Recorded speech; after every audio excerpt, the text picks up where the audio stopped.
Hi and welcome to KiniTV's Merdeka special. I'm Sumisha Naidu. And I'm Prasad Michael. Today, 56 years ago, was the day that the Federation of Malaysia received independence from British colonial rule.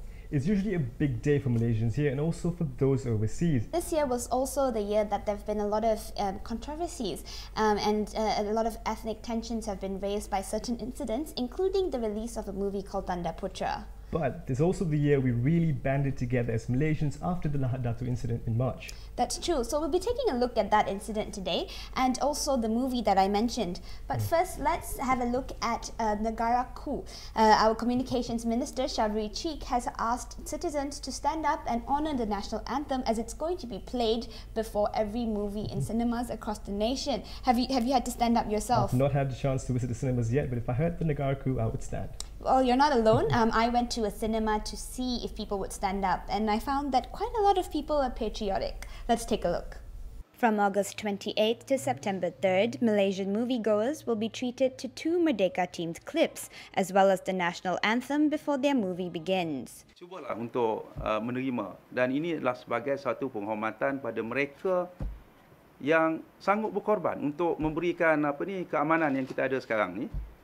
Kita ada sedikit video klip untuk mengingatkan mereka yang terkorban untuk Lahad Datu, dan kita stand up untuk sama-sama menghargai simbol negara. Kita menghormati negaraku kerana ini adalah negara kita. The announcement received mixed responses, with some unhappy that they'd have to stand up before a movie. But the minister has assured the public that the government would not enforce patriotism by making people stand up for the song, although he did say that he would have his people at cinemas to assess why some chose to sit. We're here at a cinema to see if people will actually stand up once Negaraku plays and what they think of the 2 videos that played prior to that.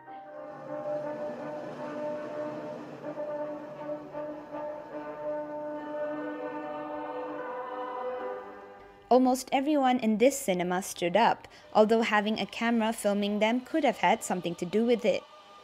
We caught some moviegoers on their way out of the cinema. The videos, we think was really sad. And the Negaraku thing, we were really into it. We actually put it on Instagram and stuff, so. It's a bit weird though, just a bit. You know what, the last time I remember I sing Negaraku was during high school, which was 5 years ago. So having to do that again is actually quite good. But I don't think it's a good idea that we do it for every movie. Only for Merdeka Men it will be okay. I think it's great. Where are you from? From Singapore. Okay, so do they do this in Singapore as well during the... No, I don't think so. What the Singaporean just said there, because our communications minister actually wants us to be more like Singapore, at least when it comes to hanging out flags. There's a photo he showed us about this apartment building that's covered in Singaporean flags, and he was a bit upset that why is this not happening here in Malaysia? I don't know if you've had the chance to see any buildings decorated like that. Party flags, but not actually Malaysian flags. It's pretty interesting to see it here. I know, but I guess he feels that we should be trying to be a bit more patriotic, and that's why we've also been having the Negaraku play. But not just Negaraku, there are 2 clips before that, and they have to do with Lahad Datu. And if I understand correctly, Prasad, this has something to do with this year's Merdeka theme. Yeah, this year's Merdeka theme pays homage to our security forces, especially those who sacrificed their lives during the Lahad Datu insurgency. In February 9, 2013, over 200 supporters of the Sulu Sultanate from southern Philippines landed on the shores of Sabah. The supporters of Sultan Jamalul Kiram III were said to be sent to assert their territorial claim over eastern Sabah. Malaysia's first approach was diplomacy, working closely with the Philippines to resolve the conflict. Later, the government was urged to negotiate directly with Sultan Jamalul Kiram, but this prolonged the standoff for more than 3 weeks. On the 1st of March, a shootout breaks out, forcing Malaysian security forces to take a more proactive position. On March 5th, the Daulat operation was launched. Malaysian security forces shot dead 68 armed intruders and arrested 173 people under the Security Offences Act. The insurgency ended up taking the lives of 10 Malaysian men. KiniTV's very own videographer, Muhammad Asfara Afendi, who was sent to Lahad Datu to cover the entire event. So, Fendi, bagaimana perasaan bila dapat tahu akan buat liputan di Lahad Datu? Mula perasaan macam dapat pun call last minute. Jadi macam tak berapa sedia mula-mula, tapi apabila dapat tahu yang ketua editor minta pergi ke sana untuk cover benda tu. Jadi macam first teruja lah. Tapi tak tahu apa lagi cerita. Dan esok tu baru saya keluar, saya tengok semua tempat-tempat tu, tengok macam mana keadaan dia. Lepas tu dia bawa semua penduduk kampung keluar. Jadi saya rasa macam, wah bahaya, tempat ni memang bahaya. Kira first time lah dapat rasa macam duduk dekat tempat yang betul-betul boleh terancam nyawa. Dekat situ baru kita tengok yang pihak berkuasa ni macam dia buat kerja. Dan saya pun ada macam mula kami nak interview seorang lah pihak berkuasa, kira tentera. Dan kami nak interview tentera tu, mula dia kata boleh. Tapi bila saya keluarkan kamera, dia kata, oh maaf cik, saya sendiri tak boleh nak keluar kat kamera sebab nanti bila orang dah tahu saya, muka saya dan orang boleh aim saya. Jadi saya kata, kenapa cik takut orang nak aim? Lepas tu dia kata macam dia apa yang pakcik taksi tu cakap lah. Dia kata kat sini kita tak tahu siapa musuh, siapa kawan. Jadi diri sendiri dia bayang dia pihak tentera, dia sendiri tak boleh jamin keselamatan dia sendiri. Jadi macam saya kata, oh memang satu benda yang agak bahaya lah kalau betul-betul bayangkan tentera bekerja macam mana, dan saya yang ikut pun macam berdebar-debar juga lah. Saya rasa macam ini memang kita patut hargai lah tentera dengan pihak polis. Dan selepas berlaku ada tembakan dan ada yang mati dan meninggal, ada Perdana Menteri sendiri datang dan bagi kira penganugerahan lah kepada dia orang semua. Jadi macam saya rasa itu memang patutlah dia orang dapat. So tadi juga dapat pingat kan? Pingat tu sebenarnya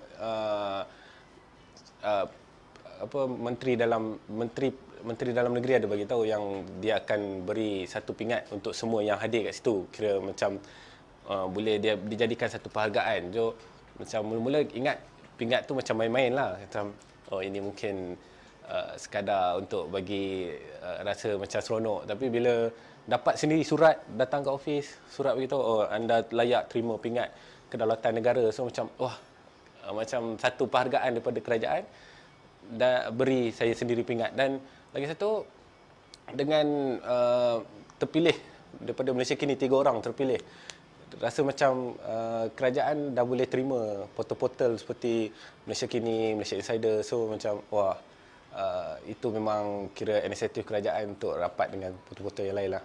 Well, we here at KiniTV are certainly very proud of Fendi. He looks really happy. He is happy, and he deserves to be happy. He received a medal from the Prime Minister. Sure.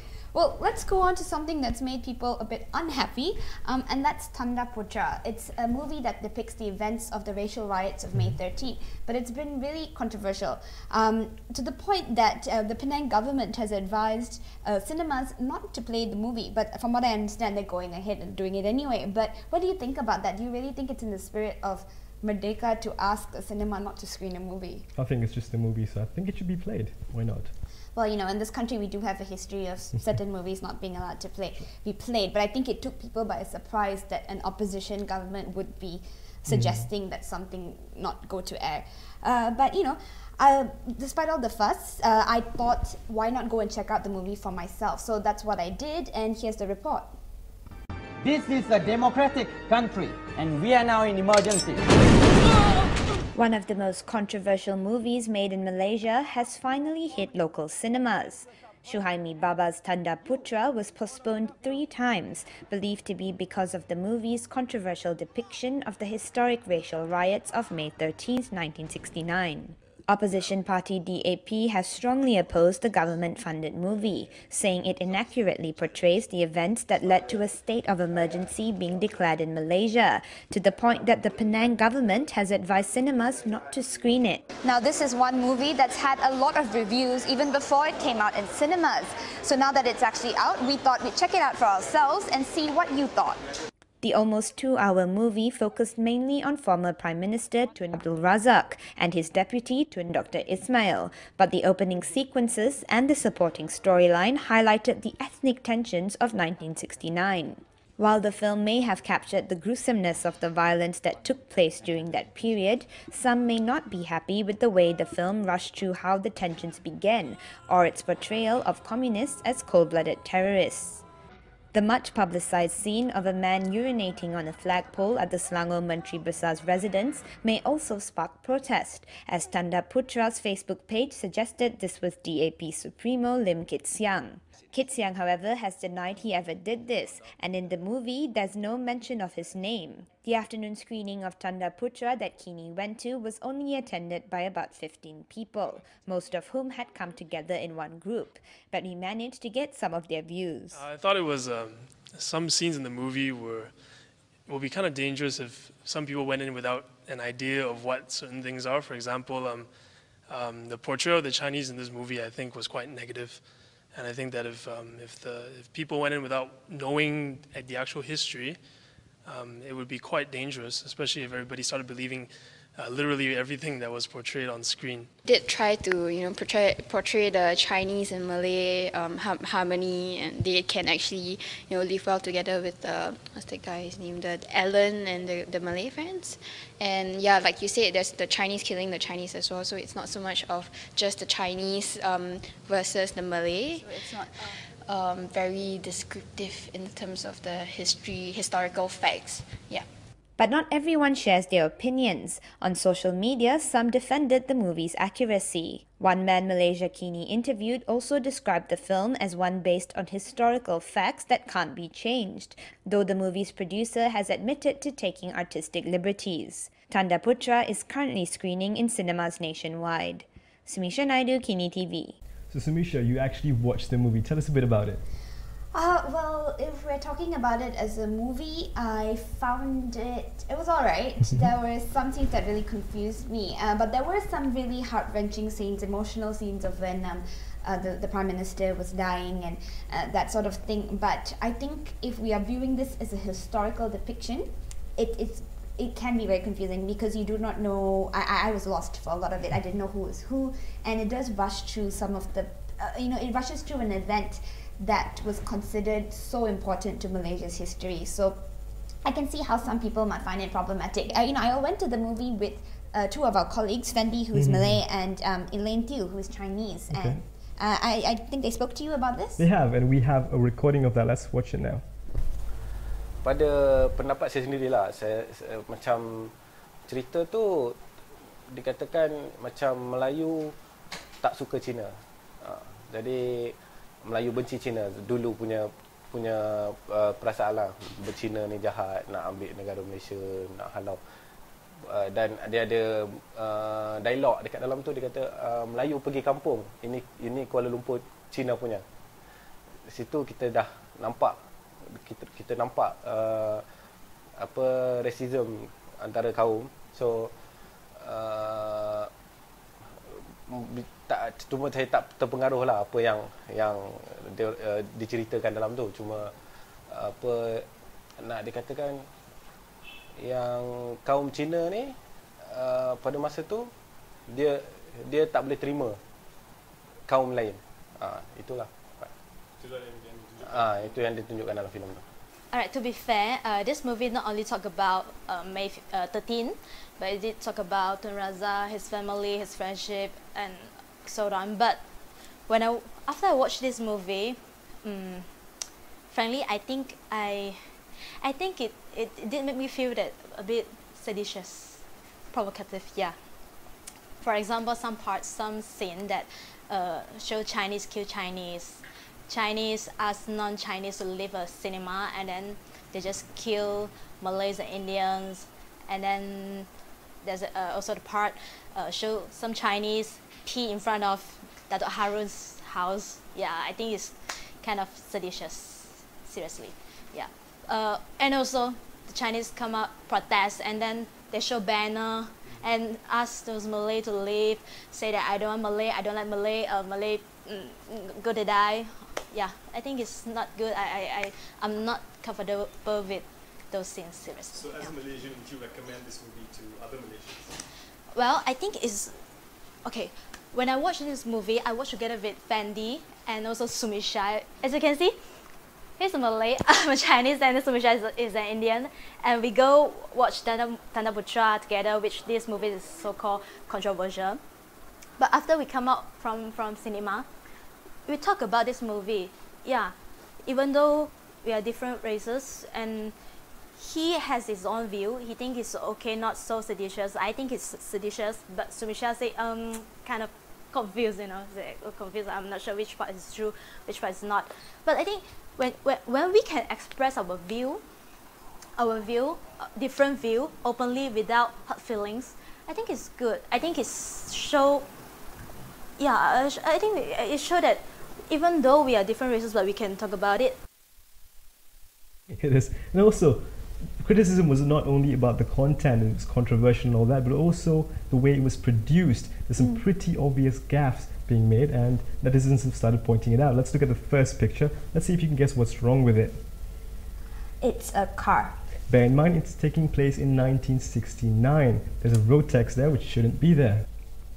Anything? No.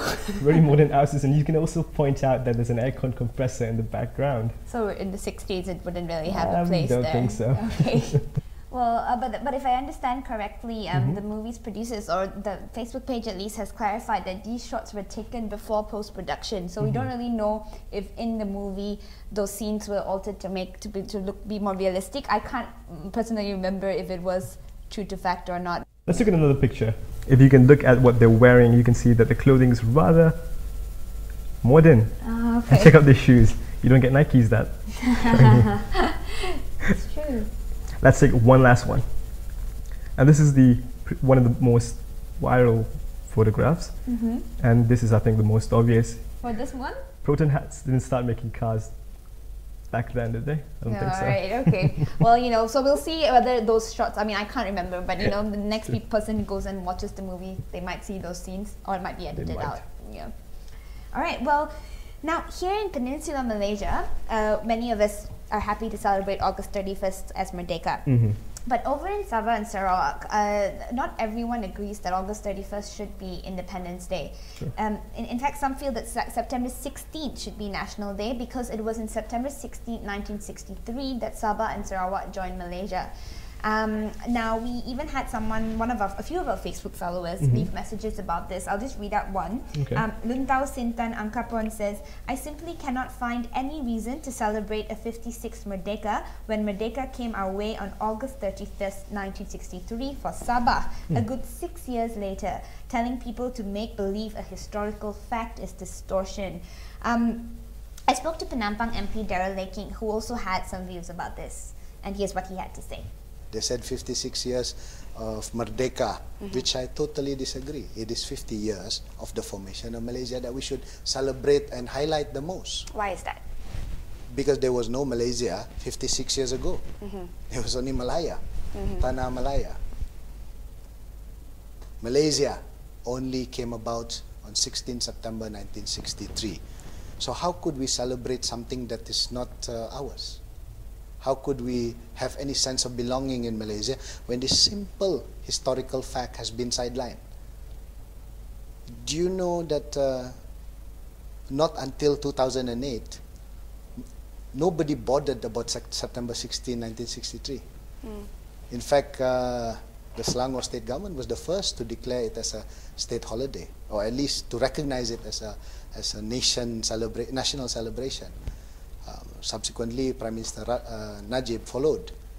But the fact remains, they only followed because of the political pressure that Sabahan started to show after 2008. And is this something that you're personally taking up? How are you going to campaign for? Well, I've said it in Parliament. I said in Parliament very clearly that we must put this right. I've said it in many discussions and interviews and even in the press.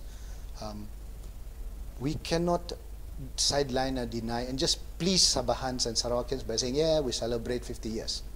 You can't. You have to act on it. In fact, you have to make it into a national big do, you know. Look at what we see all around on the news, on the media, on the newspaper, and even in the university websites. 56 years kemerdekaan. Do you know, if you check University Malaysia Sabah's website, it says 56 years kemerdekaan. It just doesn't make sense. The renowned university coming from Sabah celebrates 56 years of kemerdekaan, which we never knew about.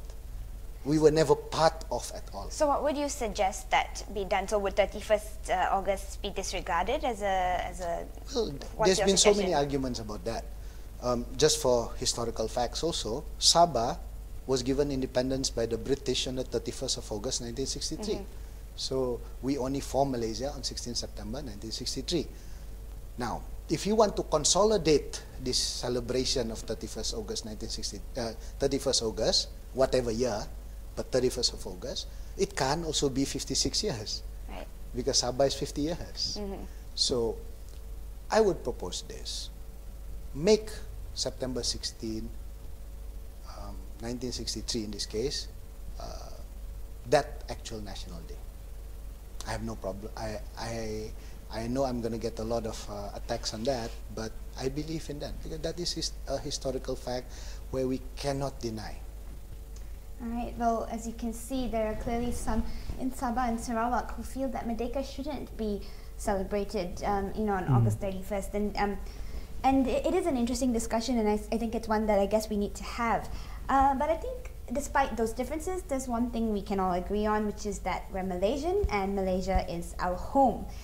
So we just wanted to share some messages that's been floating around social media. One of them is Chingi on Facebook has posted this photo using a quote from Tunku Abdul Rahman's speech. It says, Tunku Abdul Rahman said, I think on Independence Day, that let us all be reminded that all Malaysians would live together as members of one big family.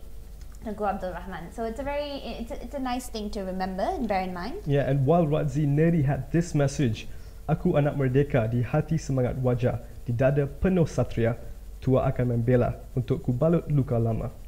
And there are many other messages, but we're at the end of our Merdeka special. Yes, we are. But before we go, we'd like to leave you with a song by Pete Theo that came out in 2008. I don't know if you remember this, but it was a very big song. And in Pete's words, how this came about is he one day rang up a bunch of Malaysian artists and asked, how about getting together to make an anti-racism national unity song and music video? Now, it was a very good phone call to make because that song and that video went viral. It's been sung at all sorts of events, and I think the message is a very positive one, and one that is very relatable to us in our current situation. And for Merdeka Day, I think it's a good song to listen to. It's one of my personal favorites. It's called Here in My Home. And before we play that for you, we'd just like to say thank you for watching, and Selamat Merdeka.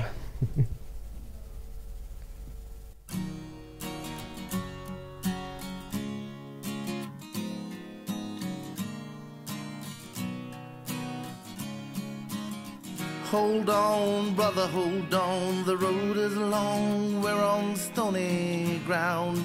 And I'm strong and you ain't heavy.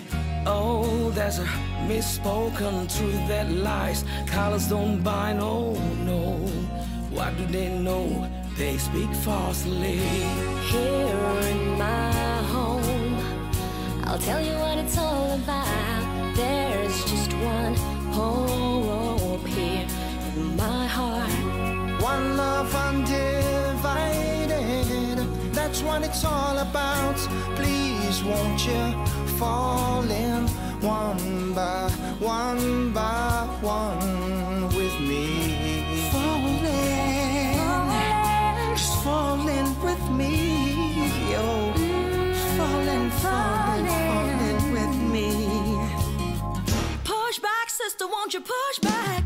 Love won't wait, just keep pushing on.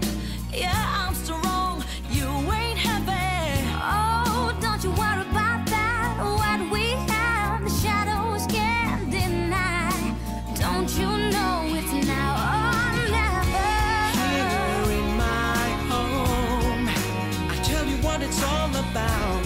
There's just one hope here in my heart. One love undivided,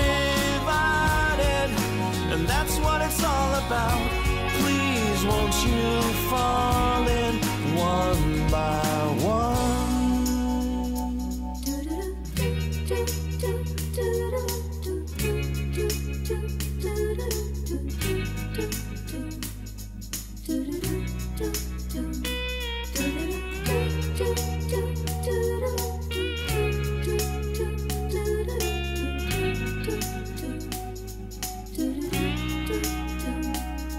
Bertubi asakan berkurun lamanya, hati ke depan mencari yang sayang。手牵手，大家一起走。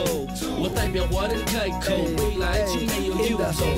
Payanam yen vetri tagam anda kana kalam nam vetri ragam nan ba. And yes, I feel it in my bones, so I will let it be known that no matter where I roam, this is home sweet home sing.